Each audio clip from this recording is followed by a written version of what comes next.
साहित्य निधि में आज सुनिए हिंदी के प्रसिद्ध लेखक कमलेश्वर जी की कहानी एक थी विमला। तो शुरू करते हैं कहानी। पहला मकान यानी विमला का घर। इस घर की ओर हर नौजवान की आंखें उठती हैं। घर के अंदर चारदीवारी है और उसके बाद है पटरी, फिर सड़क है जिसे रोहतक रोड के नाम से जाना जाता है। अगर दिल्ली बस सर्विस की भाषा में कहें तो इसका नाम है रूट नंबर 27 नंबर की बस यहीं से गुजरती है और विमला के घर के ठीक सामने तो नहीं, बाईं ओर कुछ हटकर बस स्टॉप है। बस स्टॉप पर बहुत चहल पहल रहती है। वहाँ खड़े होने वाले लोग और नौजवान उस सामने वाले घर को आसानी से देख सकते हैं। ये मकान विमला का है, यानी विमला इसमें रहती है। वैसे बाहर खंबे पर उसके बाप दीवान चंद के नाम की तख्ती लटक रही है। विमला की तरफ सभी की आंखें हैं, खास तौर से उन नौजवानों और युवक दुकानदारों की जो वहीं आसपास रहते हैं। विमला गर्ल्स पब्लिक कॉलेज में पढ़ने जाती है, देखने में सुंदर है और उसकी उम्र यही करीब 20 साल की है। जब वो घर के पास बस स्टॉप पर उतरती है तो उसके साथ नौजवानों का एक हुजूम भी उतरता है, पर वो किसी की परवाह नहीं करती और सीधी अपने घर में चली जाती है। उसके वापस आने का वक्त करीब 2 बजे होता है। उस वक्त बस स्टॉप के पास सामने की दुकानों के नौजवान मालिक भी जमा हो जाते हैं। सब आंखें विमला को देखती हैं, उसका पीछा करती हैं, पर वो अपने में मगन सड़क पार कर जाती है। लोगों का कहना है कि उसने कभी नज़र उठाकर किसी को नहीं देखा। एक दिन बस से उतरते उसकी साड़ी चप्पल में उलझ गई थी और झटके से सब किताबें और कॉपियाँ बिखर गई थीं। इंतजार में खड़े नौजवानों ने फौरन एक एक किताब उठाकर उसके हाथों में थमा दी थी और उसकी नज़रों से कुछ पाने की तमन्ना की थी। खास तौर से एक नौजवान ने बड़ी सज्जनता से आगे बढ़कर पूछा था, आपको चोट तो नहीं आई? जी नहीं, विमला ने बहुत शालीनता से कहा था और अपनी किताबें लेकर चली गई थी। दूसरे दिन वही नौजवान खास तौर से विमला के सामने पढ़ने के लिए 1 बजे से बस स्टॉप पर खड़ा था। आखिर एक बस से विमला उतरी। पहचान को और गहरा बनाने के लिए उस नौजवान ने बढ़कर उससे बात करनी चाहिए, पर विमला चुपचाप सकुचाती सड़क पार कर गई। बहुत दिनों से यही हो रहा है, पर विमला है कि उसमें जैसे कोई ज्वार ही नहीं उठता। अगर उठता भी है तो वो बहुत शालीनता और सफाई से उसे दबा जाती है। किसी ने भी उसे अनजान आदमियों के साथ आते हुए नहीं देखा, बात करते हुए नहीं देखा। विमला का बाप बहुत पैसे वाला भी नहीं, वो किसी प्राइवेट फर्म में काम करता है और अपने घर का भार उठाए उम्र काटता जा रहा है। हाँ, विमला को यह एहसास हर वक्त रहता है कि उसका बाप है और वो बहुत समझदार और मेहनती आदमी है। अपने बाप के संघर्ष को वो जानती है। घर की खस्ता हालत भी उससे छिपी नहीं है, पर वो ये भी जानती है कि बाप के रहते उसे कोई दुख नहीं हो सकता। पढ़ाई खत्म करने के बाद वो कहीं नौकरी करेगी, छोटे भाइयों को पढ़ाएगी और अगर कोई अच्छा सा नौजवान मिल गया तो बाद में उससे शादी कर लेगी। इस मकान के आसपास रहने वाले सभी लोगों की ये पक्की राय है कि विमला एक निहायत और सुसंस्कृत लड़की है। विमला के बाप दीवानचंद का कहना है कि वे सिर्फ विमला की पढ़ाई खत्म होने का इंतजार कर रहे हैं। जिस दिन उसने बीए पास किया वे किसी बहुत अच्छे नौजवान से उसकी शादी कर देंगे। अगर विमला कहीं खुद शादी करना चाहती है तो भी उन्हें कोई इनकार ना होगा। शर्त एक ही है कि लड़का अच्छे घराने का और अच्छी नौकरी या कारोबार से लगा हुआ होना चाहिए। विमला के घर की तरह शायद हजारों घर हैं और उसकी तरह की लाखों लड़कियां भी हैं, उतनी ही सुंदर, सुशील और समझदार। हर लड़की पढ़ रही है और अपने घर के खस्ता हाल से परिचित है। अपने बाप भाइयों के संघर्ष की जानकारी उसे है। हर लड़की अपने घर को और अच्छा बनाना चाहती है। हर लड़की ये चाहती है कि कोई उसकी तरफ उंगली ना उठा सके। सब लोग उसके बारे में बहुत अच्छी अच्छी बातें सोचें, उसकी खूबसूरती को सराहें और गुणों की प्रशंसा करें। वो अपने घर की इज्जत का जीता जागता नमूना बने और बाप भाइयों की नाक उसकी वजह से ऊंची रहे। शादी के बाद सब जानने वालों को ये संतोष हो कि उसका पति बहुत इज्जतदार, ओहदेदार और शानदार आदमी है और वो शादी के बाद भी अपने भाई बहनों की प्यारी बनी रहे, उनकी मदद कर सके और घर में गौरव प्राप्त करे। पहले मकान में रहने वाली विमला भी यही चाहती थी और जो वो चाहती थी वो सब उसके सामने पूरा भी होता जा रहा था। उम्मीद भी यही है कि उसके सब सपने साकार हो जाएंगे, क्योंकि जो कुछ वो चाहती है वो पा लेना बहुत मुश्किल भी नहीं है। और उस पहले मकान यानी विमला के घर की कहानी यहीं ख़त्म हो जाती है, क्योंकि अभी इससे आगे कुछ हुआ नहीं है। इस तारीख तक घटनाएं यहीं तक पहुंची हैं, इसलिए ये बात यहीं पर ख़त्म होती है। परमात्मा करे सबको विमला जैसी सुशील और समझदार लड़की मिले और किसी की नाक नीची ना हो, क्योंकि दुनिया यही चाहती है। दूसरा मकान यानी कुंती का घर। विमला के घर से यह मकान काफ़ी दूरी पर है। यूँ देखने पर विमला और कुंती का कोई संबंध भी नहीं है, पर न जाने क्यों उसमें विमला की झलक सी दिखाई पड़ती है। विमला कुंती को नहीं जानती और न कुंती उसे। यह भी जरूरी नहीं कि जो लोग विमला को जानते हैं वो कुंती को जानते ही हों। बहुत से ऐसे लोग हैं जो कुंती को कतई नहीं जानते। इत्तेफाक की बात यह है कि कुंती का मकान भी इसी सड़क पर है। मकान क्या, एक कमरा कह लीजिए। कई साल पहले पूरे मकान मालिक मनोहर लाल का हाथ तंग होता गया और मकान के कमरे किराए पर चढ़ते गए। उनके मकान के फाटक पर भी पहले उनके नाम की तख्ती लगी रहती थी, पर फिर उस पर बाकी किराएदारों के नाम की तख्तियां लटक गईं और मकान में हिस्सेदारी के अनुपात का सम्मान करते हुए फाटक पर औरों का हक हो गया। मनोहर लाल की तख्ती वहां से उठकर कमरे की दीवार पर चली गई। जिस वक्त वो तख्ती कमरे की दीवार पर पहुंची, उस वक्त मनोहर लाल की हालत बहुत खस्ता थी। नौकरी करने के बावजूद खर्चे का पूरा नहीं पड़ता था, कर्जा भी सिर पर चढ़ता जा रहा था। कुंती से बड़ा एक लड़का था तो जरूर, पर वो शादी के बाद अलग हो गया था। उसने सभी संबंध तोड़ लिए थे। घर से उसका कोई वास्ता नहीं रह गया था। अब घर के 5 बच्चों में सबसे बड़ी कुंती ही है। एक छोटी बहन और 3 भाई और हैं। एक दिन दिल का दौरा पड़ने से मनोहर लाल की मौत हो गई। उस वक्त कुंती इंटर में पढ़ रही थी। मनोहर लाल के मरने के बाद घर की देखभाल और खर्चे का पूरा भार कुंती पर ही आ गया था। दीवार पर लगी हुई तख्ती उतारकर अपनी पुरानी चीज़ों वाले बक्से में आदर से रख दी गई थी, क्योंकि जब जब कुंती बाहर से आती थी वो तख्ती देखकर उसकी आंखें भर आती थीं। मरने से पहले मनोहर लाल को यही संतोष था कि कुंती जैसी सुशील समझदार लड़की कम से कम इस ज़माने में मिलना बहुत मुश्किल है। वे यही सोचते थे कि कुंती के बीए पास करते ही उसकी शादी किसी बहुत अच्छे नौजवान से कर देंगे। ऐसे नौजवान से जिसका खानदान भी ऊंचा हो और जो खुद ऊंची जगह पर हो। अगर कुंती चाहेगी तो वे उसकी पसंद के लड़के के लिए तैयार हो जाएंगे, क्योंकि उन्हें सिर्फ कुंती की खुशी चाहिए थी। बहरहाल उन्होंने न जाने क्या क्या सोचा होगा और कुंती ने क्या क्या मन में तय किया होगा। जहाँ से हम उसे जानते हैं वहाँ से सिर्फ इतना ही बता सकते हैं कि वो इस वक्त एक नर्सरी स्कूल में मास्टरनी है, जहाँ से उसे 100 रुपये तनख्वाह के मिलते हैं, जिससे छोटे भाई बहनों की पढ़ाई का खर्चा भी नहीं निकलता। नर्सरी स्कूल से लौटने पर वो किसी जगह ट्यूशन के लिए भी जाती है। वो संघर्षों के बीच से गुजर रही है और अपने घर की इज्जत को बचाए रखने का भरसक प्रयास कर रही है। जैसे तैसे वो सारा सामान मुहैया करती है। चींटी की तरह हर वक्त चुपचाप काम और प्रयास में लगी रहती है। उसी के घर के पास एक सर्राफे की दुकान है और खराद का काम करने वाले सरदार का कारखाना। असल में वो खराद का कारखाना भी उसी सर्राफे का है। उसमें काम करने वाला सरदार उसका नौकर है। उस कारखाने में तमाम पुरानी चीज़ें भरी हुई हैं। अंट संट तरीके से बोरे भरे हुए हैं जिनमें पुराना सामान है। सर्राफे की ये दुकान गरीबों को बहुत सहारा देती है। पिछले 5 बरस से कुंती अपनी परिस्थितियों से लड़ती आ रही है, लेकिन कैसे ये शायद किसी को नहीं मालूम। बलवंत राय सर्राफ की दुकान में शीशे की अलमारियां हैं जिनमें चांदी कांसे का जेवर सजा हुआ है। एक सेफ दीवार में गड़ी हुई है जिसमें उसके कहने के मुताबिक सोने का सामान और कीमती पत्थर मोती वगैरह बंद हैं। बलवंत राय है तो सर्राफ, पर उसके कितने कारोबार हैं इसका ठीक ठीक पता किसी को नहीं है। पुराना सामान भी खरीदता है और नए का व्यापार भी करता है। वो नए से नए फैशन के कपड़े पहनता है, पर पेट ज़्यादा निकला होने के कारण हर कपड़ा उसके ऊपर बहुत बेडौल लगता है। वो लोगों की मुसीबत परेशानी में काम आता है। इस दूसरे मकान यानी कुंती के घर से बस स्टॉप ज़रा दूर पर है। वहाँ से वो पैदल घर तक आती है। कुंती की उम्र भी करीब 20-22 साल है, पर देखने में वो भी बहुत सुंदर और सुडौल है। बलवंत राय की दुकान और खराद के कारखाने के सामने से वो रोज़ गुजरती है। बलवंत राय उसे रोज़ देखता है, बल्कि वो इसलिए खाना खाने देर से जाता है कि ज़रा एक नज़र कुंती को देख ले। लेकिन थोड़ी सी जान पहचान के बावजूद कुंती ना तो उधर देखती ही है ना उसका ख्याल ही करती है। बलवंत राय और कुंती की जान पहचान सिर्फ एक दुकानदार और ग्राहक की जान पहचान की तरह है। एक बार जब उसे पैसों की बहुत सख्त ज़रूरत पड़ी थी तो वो माँ के सोने की माला बेचने के लिए दबे पांव उसकी दुकान तक पहुंची थी। बलवंत राय ने एक कुशल दुकानदार के अतिरिक्त सज्जनता और नम्रता की तरफ ध्यान देने की कोई ज़रूरत उसने नहीं समझी थी।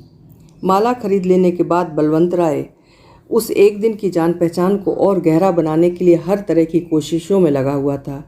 कुंती के लौटने के समय वो उंगलियों में कीमती मोतियों की 4 अंगूठियां पहनकर दुकान के बाहरी पटरी पर खड़ा होता था। कुंती हमेशा उसी पटरी से सिर झुकाए गुजर जाती थी।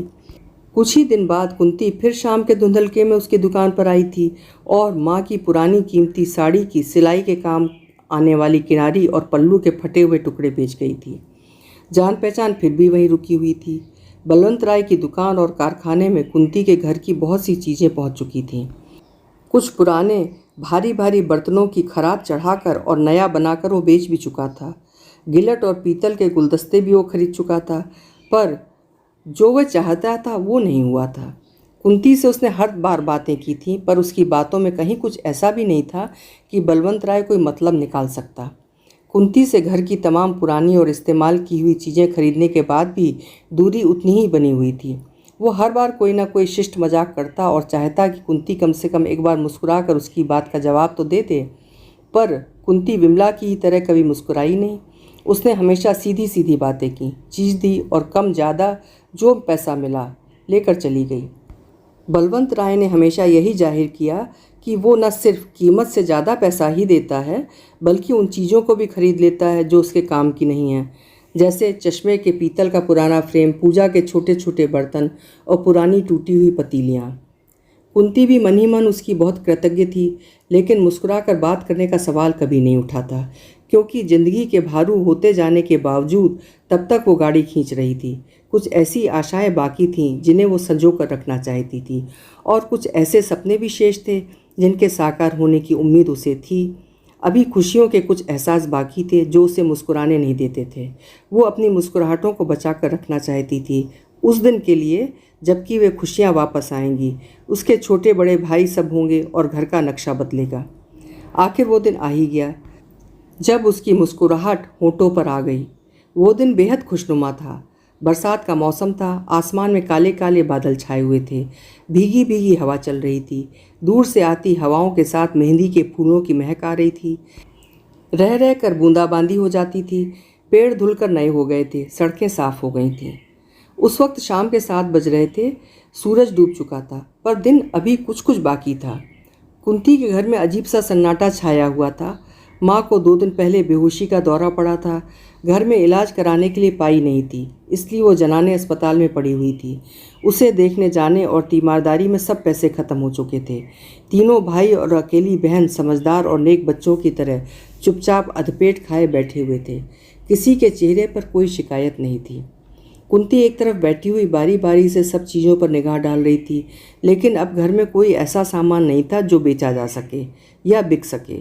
तस्वीरों के लकड़ी के फ्रेम बिक नहीं सकते, तवा और आखिरी पतीली बेची नहीं जा सकती, और 2 तो 4 आने में 2-3 चीज़ें बिक भी जाएं तो कुछ भी हासिल नहीं होता था। मौसम बहुत सुहावना था। हर तरफ से जैसे खुशियाँ फूट पड़ रही थीं। पेड़ों पर अजीब सी ताजगी छाई हुई थी, और ऐसे खुशनुमा वक्त में कुंती की आंखें रह रह कर भर आती थीं। दिल में अजीब सी हुक उठती थी। भाई बहनों के मासूम चेहरों की तरफ जब वो देखती थी तो मन बैठने लगता था और आंसू नहीं थमते थे। आखिर वो कमरे के बाहर आकर खड़ी हो गई। कुछ देर पशोपेश में रही, फिर भीतर जाकर उसने कपड़े बदले, अपने बाल ठीक किए और छोटी बहन को समझा कर कि वो अभी आ रही है, वो बाहर निकल आई। उसकी चाल में कोई संकोच नहीं था। मन अजीब सी मजबूरी की अनुभूति और हिचक से भरा हुआ था, और वो हमेशा की तरह फिर बलवंत राय की दुकान पर खड़ी थी। शाम गहरी हो गई थी। आज वो दिन आ गया था जब उसका मन बहुत भारी था और दुखों के बोझ से हल्की सी मुस्कुराहट होठों पर उतर आई थी। बलवंत राय ने मुस्कुराहट देखी तो सहसा विश्वास नहीं कर पाया। हकलाते हुए बोला, आइए आइए, वहाँ क्यों रुक गई? कुंती भीतर चली गई। एक आध ग्राहक और बैठे हुए थे। कुंती हमेशा की तरह बेंच पर बैठ गई। बलवंत राय ने ग्राहकों को जल्दी से निपटा कर विदा किया और कुंती को देखा तो उसे सिर्फ वो मुस्कुराहट ही नजर आई। इतने दिनों का परिचय सहज सम्मान का रूप ले चुका था। बलवंत राय ने धीरे से कहा, कहिए क्या सेवा करूं? बहुत सकचाते और हिचकते हुए कुंती ने मुस्कुराने की फिर चेष्टा की। उसके होंठों पर मुस्कुराहट की लकीर खिंच गई और वो नीची निगाह करके बोली, आज असल में हमें 20 रुपए की सख्त ज़रूरत थी। चीज़ तो कोई ला नहीं पाई। ये बात थी कि बलवंत राय ने और कुछ जाना जरूरी भी नहीं समझा। कुंती के घर की हालत का पता उसे था और उसके मन में मदद करने की बात भी थी।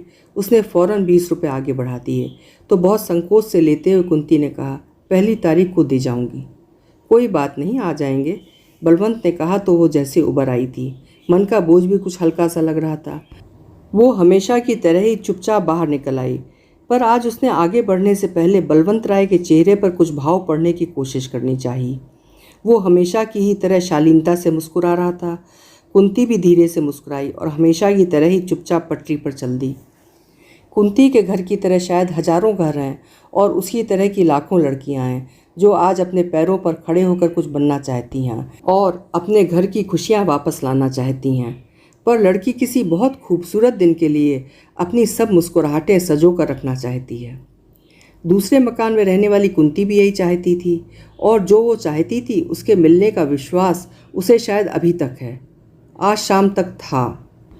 और उस मकान यानी कुंती के घर की ये कहानी भी यहीं ख़त्म हो जाती है, क्योंकि अभी इससे आगे कुछ हुआ नहीं है। इस तारीख तक घटनाएं यहीं तक पहुंची हैं, इसलिए ये बात भी यहीं पर ख़त्म होती है। परमात्मा करे ऐसा खुशनुमा दिन कभी ना आए और किसी को मुस्कुराना ना पड़े, क्योंकि दुनिया यही चाहती है। तीसरा मकान यानी लज्जा का घर। लज्जा का घर ठीक उस चौराहे पर है जहाँ से बाग के लिए रास्ता कटता है। उसे घर नहीं, फ्लैट कहा जाता है। विमला या कुंती से लज्जावती का कोई संबंध नहीं है, फिर भी एक संबंध सा दिखाई पड़ता है। उन दोनों को ये भी नहीं पता कि जहाँ से बाग के लिए रास्ता कटता है वहाँ कोई ऐसा शानदार फ्लैट भी है और वहाँ लज्जा नाम की कोई लड़की रहती है। लज्जा भी कुंती और विमला की ही तरह खूबसूरत है, लेकिन उसके रहन सहन में उसे कुछ ज़्यादा ही खूबसूरत बना रखा है। उसके घर में रहने वाले और लोगों के कपड़ों, जूतों, बालों में चमक तो है, पर चेहरों पर धन की ललाई नहीं है। ऐसा लगता है जैसे इन लोगों के दिन फिर गए हैं और ये एकाएक मालदार हो गए हैं। लज्जा को जब भी लोगों ने देखा है मुस्कुराते हुए ही देखा है। अपनी कोई कार उसके पास नहीं है, पर वो हमेशा या तो किसी कार से आती जाती है या टैक्सी से। ठीक तो मालूम नहीं, पर सुना यही है कि वो किसी बड़े होटल में रिसेप्शनिस्ट है। कभी कभी होटल का सामान लाने ले जाने वाला वैन भी उसे काफ़ी रात गए छोड़ जाता है। लज्जा को संतोष है कि आखिर उसने संघर्ष में हार नहीं मानी और उन दिनों को उसने जीत लिया जो बहुत ही दुखदायी और कष्टप्रद रहे हैं। किसी तरह वो परेशानियों के उस जंजाल से उबर आई है जो आए दिन उसे घेरे रहती थीं।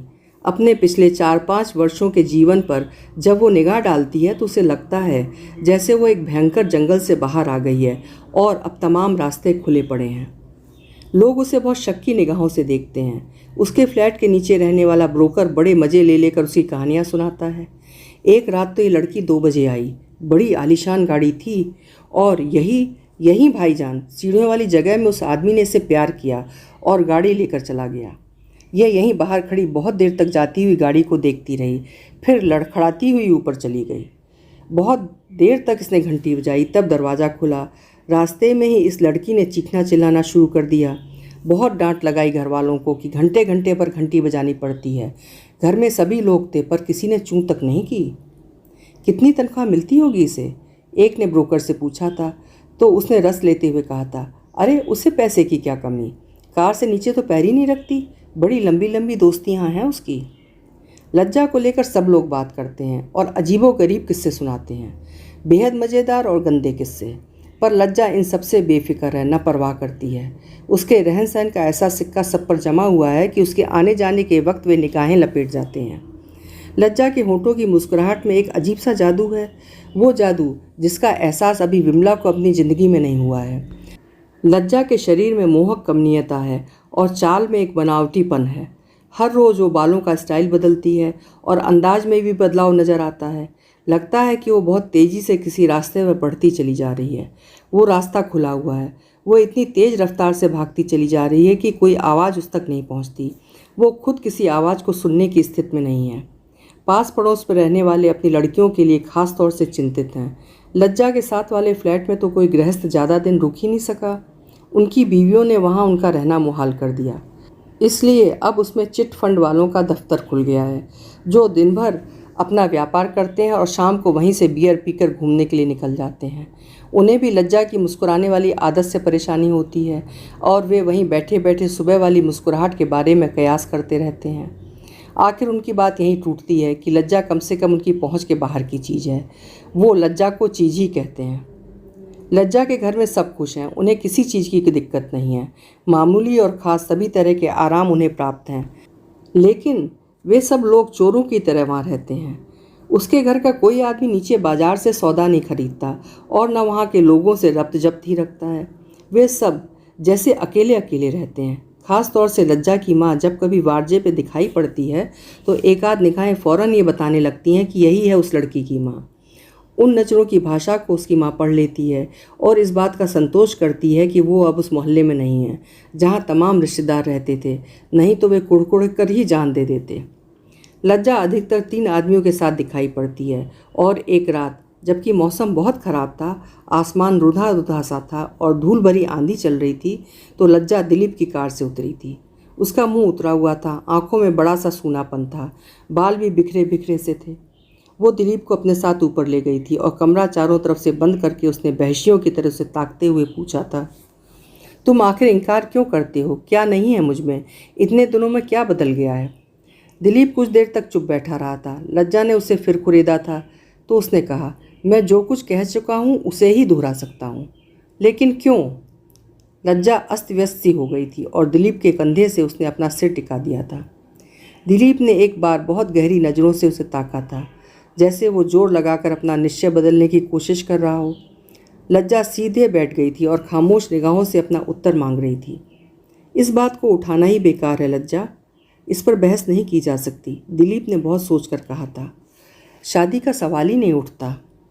कमरे में बड़ी मनहूस खामोशी छा गई थी और कुछ देर बाद दिलीप उठकर चला गया था। लज्जा उसे नीचे छोड़ने भी नहीं आई थी। लज्जा के फ्लैट की तरह हजारों फ्लैट हैं और उसकी तरह की हजारों लड़कियां भी हैं, उतनी ही सुंदर, कोमल और हर वक्त मुस्कुराने वाली। हर लड़की अपने हाल से परिचित है और अपनी ज़िंदगी बदलना चाहती है। हर लड़की यही चाहती है कि लोग उसे चाहें, लेकिन उनमें से कोई एक ऐसा हो जो सिर्फ उसे चाह सके, ताकि उसे यह संतोष हो कि वो ज़िंदगी में हारी बाजी जीत गई है। तीसरे मकान में रहने वाली लज्जा भी यही चाहती है और जो वो चाहती है उस ओर जाने वाला रास्ता पहले ही कट चुका है। और उस तीसरे मकान यानी लज्जा के घर की कहानी यहीं ख़त्म होती है, क्योंकि अभी इससे आगे कुछ हुआ नहीं है। इस तारीख तक घटनाएं यहीं तक पहुंची हैं, इसलिए ये बात भी यहीं ख़त्म होती है। परमात्मा करे लज्जा जैसी खूबसूरत और दिल रखने वाली लड़कियों को ऐसे रास्ते पर न जाना पड़े जिससे फिर लौटा नहीं जा सकता, क्योंकि दुनिया यही चाहती है। चौथा मकान यानी सुनीता का घर। लज्जा के घर के पास से बाग की तरफ रास्ता कटता है। उसी पर थोड़ी दूर आगे सुनीता का घर है। विमला, कुंती या लज्जा में से कोई भी सुनीता को नहीं जानती। सुनीता भी उन्हें नहीं जानती। जानने का कोई सवाल भी नहीं उठता। यहाँ इतने लोग रहते हैं, हर कोई किसी को नहीं जानता। किसी को किसी से कोई खास मतलब नहीं है। पर सुनीता को देखने से न जाने क्यों विमला की धुंधली सी आकृति सामने आकर खो जाती है। सुनीता अपनी एक नौकरानी के साथ उस घर में रहती है। पहले तो उसे मकान मिलने में ही बड़ी मुश्किल हुई, क्योंकि किसी आदमी के न होने के कारण मकान मिल ही नहीं रहा था।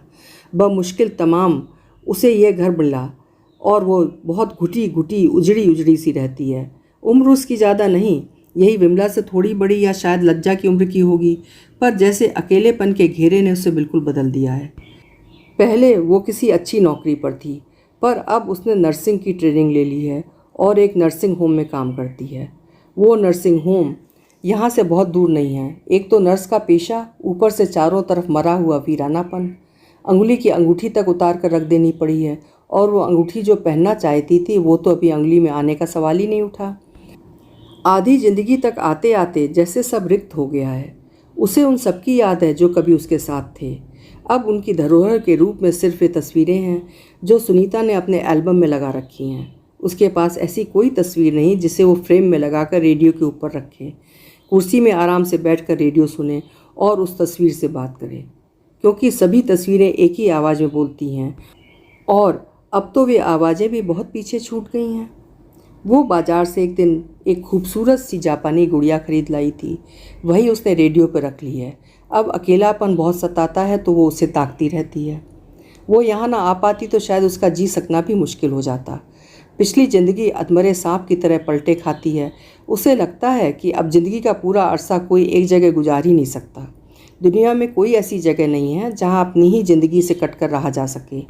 हर जगह कुछ ही दिनों में बदबू देने लगती है और रहना मुहाल हो जाता है। यही उसके साथ भी हुआ। वो चाहती है कि पिछली ज़िंदगी किसी तरह पीछा छोड़ दे तो बाकी दिन वो चैन से रह ले, लेकिन वो चैन उसे कहीं नहीं मिलता। बड़े बड़े लिफाफों में बहुत सी दास्तानें बंद हैं और अलमारी में लगी किताबों में बहुत सी ऐसी लाइनें बंद हैं जिन्होंने उसे गुमराह किया है। अब ना किताबें पढ़ने को जी करता है और ना उन लिफाफों को खोलने का मन होता है। मरीजों की सेवा करने के बाद भी तो राहत नहीं मिलती। उसे सबसे ज़्यादा अगर किसी का ख्याल आता है तो विनय का, पर उसके ख्याल से भी तो कुछ नहीं होता। सब जगह से हार कर उसने विनय मोहन से ही कहा था और वो तैयार भी हो गया था। तब सुनीता ने एक राहत की सांस ली थी। कुछ दिनों में उमंगें फिर जैसे पनपने लगी थीं और लगता था कि बीती हुई जिंदगी बीत गई। जो बीतने पर भी साथ चल रही थी वो छूट गई, पर विनय मोहन से जुड़ने के बाद वो फिर लौट आई थी। 3 साल भी साथ चल सकना मुमकिन नहीं हुआ था। भरेपन के बावजूद हर दिन एक ऐसा क्षण आता जिसमें पछतावा होता था। खुश हो लेने पर भी बात कचोटती थी और यही लगता था कि वो भी चलेगा नहीं। रात बाहों में सोने पर भी जैसे अनजाने ही करवटें बदल जाती हैं, वैसे ही रह रह कर सब कुछ छूट जाता था, सब बदल जाता था। यही लगता था कि साथ रहने और सहारे की ये ज़रूरत भर क्यों है। ज़िंदगी की ये ज़रूरत कोई मजबूरी क्यों नहीं बन जाती, एक बेबसी क्यों नहीं बन जाती। हर दिन उसी तरह और हर रात उसी तरह गुजरती है। आखिर विनय ने तलाक ले ली थी और अब सुनीता के पास कोई नहीं आता। वो किसी को बुलाती ही नहीं। नर्सिंग होम का कंपाउंडर कभी आता है तो नौकरानी से बात करता है, डॉक्टर साहब का संदेशा दे जाता है और चला जाता है। वो कभी कोई खूबसूरत सी बिल्ली ले आती है या कोई कुत्ता पाल लेती है, फिर उन्हें भगा देती है। और कभी कभी कमरे के सब पर्दे खोलकर वो सोचती है कि ऐसा क्या किया जाए जिससे ये सारा माहौल बिखर जाए। एक दिन तो उसके मन में आया था कि धर्म ही बदल कर देखिए, शायद तब कुछ बदले, लेकिन उससे भी कुछ होता नहीं दिखाई पड़ता। ये सब का सब एक मजाक भर बनकर रह गया है। सुबह सुबह डबल रोटी वाला आता है तो सुनीता से ही बात करता है। नौकरानी चाहे जितना कहे, पर वो सुनीता से बात किए बगैर नहीं जाता। सुनीता भी उसका मन रख लेती है क्योंकि उसके चेहरे पर अजीब सी निरीहता है और वो लंगड़ा है। एक टांग से साइकिल चलाता हुआ आता है और बाहर वाले चबूतरे पर पैर रगड़ते हुए साइकिल रोकता है। पीछे बंधे बक्से के कारण उसकी साइकिल हमेशा डगमगाती रहती है, पर वो गिरता नहीं है। आज सुबह भी डबल रोटी देने आया तो सुनीता को ही निकल कर लेनी पड़ी। नौकरानी चाय की पत्ती खरीदने गई थी। वो लंगड़ा डबल रोटी वाला मुस्कुरा मुस्कुरा कर सुनीता से बातें करता रहा। आखिर सुनीता ने बात तोड़ दी और वो सामने वाली चाय की गुमटी पर बिस्किट वगैरह देने चला गया। नौकरानी आई तो उसने शिकायत की, बीबी जी ये लंगड़ा बड़ा ऐबी है। क्यों, क्या हुआ? सुनीता ने यूं ही पूछ लिया ताकि उसे तसल्ली हो जाए। बढ़ावा पाकर नौकरानी बोली, मैं चाय की पत्ती के लिए गुमटी पर पहुंची तो लंगड़ा आपको लेकर मजाक कर रहा था। कह रहा था? क्या कह रहा था? सुनीता ने बड़ी सरलता से पूछा। अरे बड़ी बुरी बात कर रहा था। नौकरानी की आंखें चौड़ी हो गई थीं और वो चाय वाला भी मजाक कर रहा था। वो लंगड़ा कह रहा था कि डॉक्टरनी पर तो अपना दिल आपके लिए ही कह रहा था। सुनकर सुनीता हंस पड़ी। नौकरानी रसोई में चली गई तो सुनीता ने शीशा सामने रखकर अपने को एक बार देखा, फिर बाल खोलते हुए सोचने लगी, एक लंगड़ा आदमी, डबल रोटी और मजाक के सिवा और है ही क्या ज़िंदगी में। कुछ देर बाद वो तैयार होकर नर्सिंग होम की तरफ चली गई। सुनीता के घर की तरह हजारों घर हैं और उसकी तरह हजारों लड़कियां, उतनी ही सुंदर, समझदार और बिल्कुल अकेली। हर लड़की को अपना हाल पता है। हर लड़की इस अकेलेपन से छूटकर भाग जाना चाहती है। चौथे मकान में रहने वाली सुनीता भी यही चाहती थी और जो वो चाहती है वो पूरा होकर भी पूरा नहीं होता। और उस चौथे मकान यानी सुनीता के घर की ये कहानी यहीं ख़त्म हो जाती है, क्योंकि इससे आगे अभी कुछ हुआ नहीं है। इस तारीख तक घटनाएं यहीं तक पहुंची हैं, इसलिए ये बात भी यहीं ख़त्म करनी होती है। परमात्मा करे ये लंगड़ी ज़िंदगी किसी को ना मिले और ये मजाक किसी को ना सहनी पड़े, क्योंकि दुनिया यही चाहती है। अभी आप सुन रहे थे कमलेश्वर जी की लिखी हुई कहानी एक थी विमला।